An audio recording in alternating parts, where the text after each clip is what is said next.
Today's video is a get ready with me for the month of September. So I'll be talking about everything that happened, including the fact that I was stable in September, but there were still some complications with my bipolar.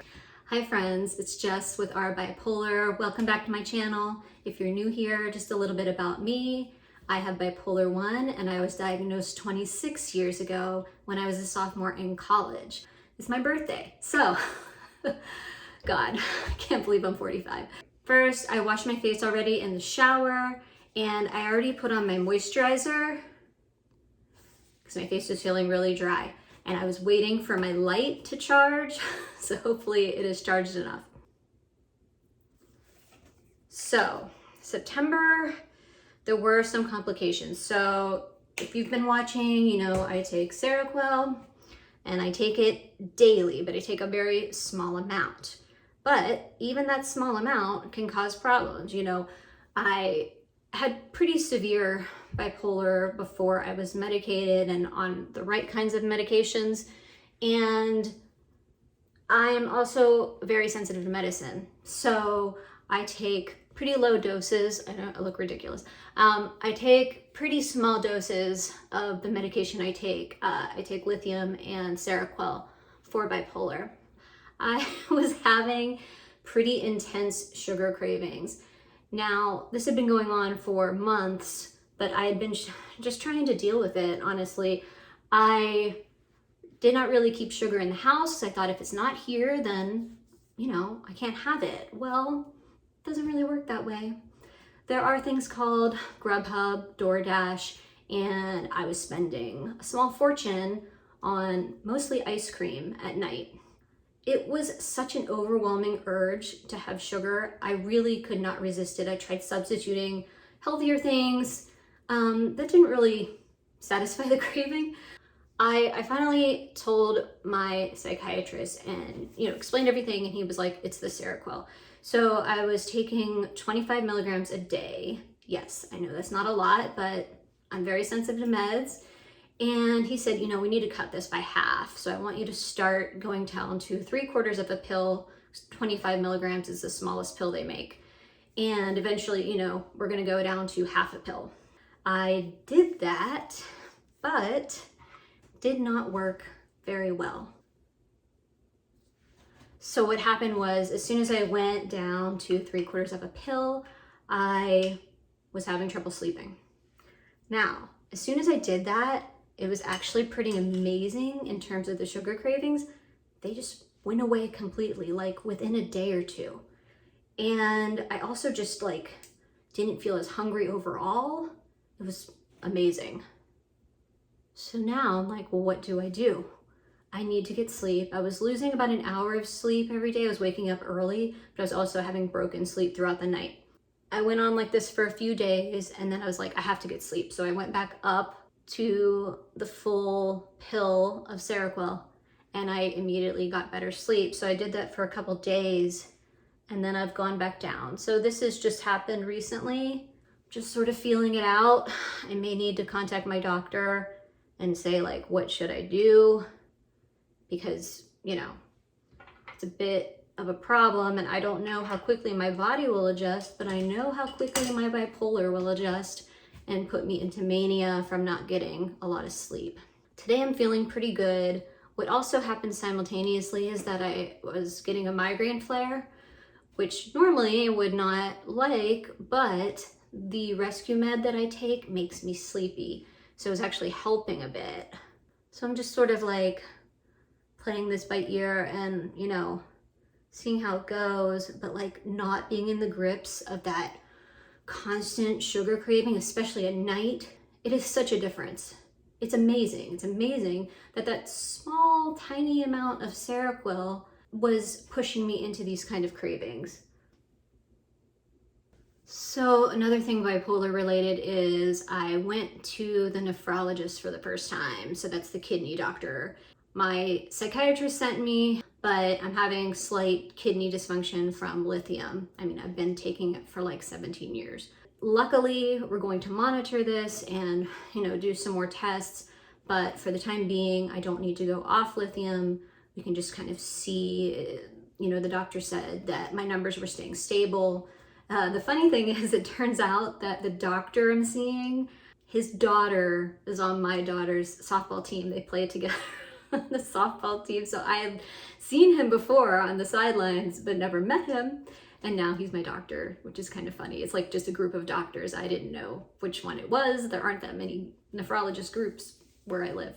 He understood about the lithium. I was afraid he was just going to say, like, get off of it, which, you know, for a lot of us, it was really hard to find a mood stabilizer that worked. I can't just get off of this. Nothing else worked for me. So that's just something else I had to keep monitoring and, you know, keep an eye on for bipolar. So the other thing that's bipolar related, a little hard to talk about, but a long time coming. So back in 2021, I was hypomanic. I was feeling a lot of stress at work. There was a chance I would lose my job in a couple years based on positions being changed. I was so stressed about this that I went into hypomania, and in a meeting in front of the entire department, I spoke out about the restructuring, and I tried to be very respectful, but I, you know, asked some hard questions, and not even thinking these questions are going to directly affect a friend of mine at work who had also, you know, gone into a different position in the department. I was blinded by this hypomania, and it took me a long time to even realize what I had done. And part of it was because I received so much praise from coworkers. Do you ever find that the way you act when you're hypomanic actually is seen as positive by people? You know, I was praised because of the way I spoke out, but I wouldn't have spoken out that way. Or I would have, you know, done it in a more appropriate way behind closed doors, asked these questions. So I hurt her, and I realized this long after the fact. And then all I wanted to do was make it better. And now it's been 3 years, and I wanted to speak to her in person, but the times I saw her, I could tell that was not going to be good for her. And it was going to make her very uncomfortable, and, you know, she was not ready to talk to me. I finally sent her an email this past Friday, and I really just apologized, and I explained what happened with the hypomania. She knows I have bipolar. And I said, you know, this is not meant to be an excuse. Like, I take responsibility for my actions, and I'm so sorry. And if I could do it over again, I would, and I would not have done that. And, you know, I work really hard to stay stable, and I work hard to be a good friend to people, and I failed in both cases here. And I understand if you don't want to move forward. She actually texted me back on Monday morning. I think she probably got the email Monday. And then she texted me because I'm off work this week, and she probably saw an out of office. But right away, she said she forgave me and she wanted to move forward. And that just goes to show what a good person she is. And it also goes to show the damage that hypomania does. And I'm sure if you're a bipolar, you know what I mean. Mania and hypomania can be really destructive, especially with relationships. And I'm grateful that we have a chance to rebuild our friendship. I mean, maybe not to the point it was, but, you know, I'm going to do my best from here to try to repair that. And that's really all we can do. I mean, there are going to be times that mania will take over. And even though at the time I had this sense of like, I shouldn't do this, like, don't do it, but I just could not stop. I couldn't stop myself. It's like the only time my bipolar has really affected someone else at work. And I've done something so public at work. So it's, you know, it's embarrassing. So, you know, just see where it goes from here. I should see her at some meetings this fall, and I'm looking forward to seeing her. So what else did we do this month? It was a busy month. Brian's back started acting up again. It was, you know, time. If you've seen some of my other videos, you might know Brian, my husband, has a spinal cord tumor. It is not cancer, but he has a lot of physical symptoms because of it, and he has to have procedures done about every 5 or 6 months usually. So that started, and he's actually traveling out of state today to go down and have his procedure. So yeah, he has to miss being with me on my birthday. I really don't care. I'm willing to celebrate my birthday anytime. I mean, I'm in my 40s. I just, it's not a big deal to me. I don't need presents. I don't need anything like that. I just want to be with the people I love. And if we can't be together this week, we'll be together next week. It's really okay. Oh, the last thing I forgot that's bipolar related is I might have a new friend in my town who has bipolar. Someone reached out to me recently on Instagram. Love Instagram. If you have bipolar, get on Instagram. Trust me. And it turns out like her kids go to my daughter's school, and she was just saying like she was looking for support groups. And so I tried to like steer her in the right direction, but I said, you know, do you want to just like meet up for coffee sometime? Like we could talk. And she said, yeah. So we're actually meeting today for coffee. This bipolar community, this is why I love it. Everyone is so warm and welcoming and just, you know, trying to help each other. There were a couple of other big events, and I did worry about these for bringing out bipolar symptoms. So we went and saw Green Day. It was awesome. It's my 3rd time seeing them. If you don't like Green Day, I don't want to hear all these like negative comments, okay? No. I don't care if you like Green Day or not, honestly. I'm just kidding. But my daughter Pearson really likes Green Day, and she's only 8, and it was her first concert. So that was exciting. But for me, you know, concerts can be triggers. I mean, the music alone, all the people. So, you know, beforehand, I really kind of stayed to myself and was quiet and like had all this alone time. And then, you know, I wore earplugs during, so it wasn't too loud for me. And it went really well.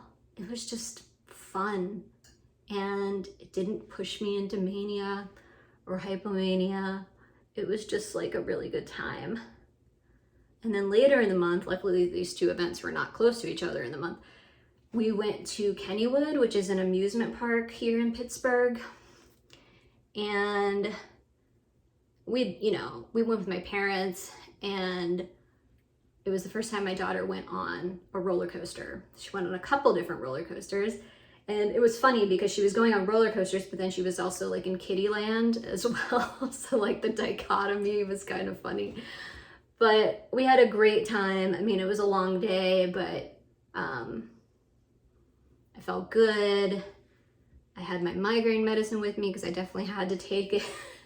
Just getting jerked around on all these rides sometimes, you know, can bring on a migraine. All right, I think I'm just gonna do some of this. This has been really helping me. I've been doing a lot of lip picking this month. I don't know if you can see, it's like,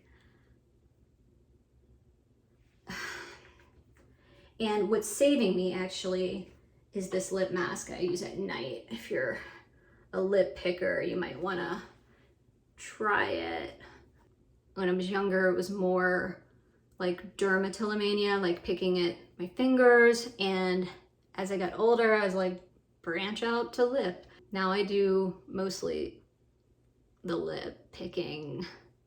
All right, I'm just gonna let my hair air dry. It's rainy outside, but I love the rain. I think it's so calming and soothing. I know I'm a weirdo, but yeah, if you hate the rain, I get it. But I really, really love it.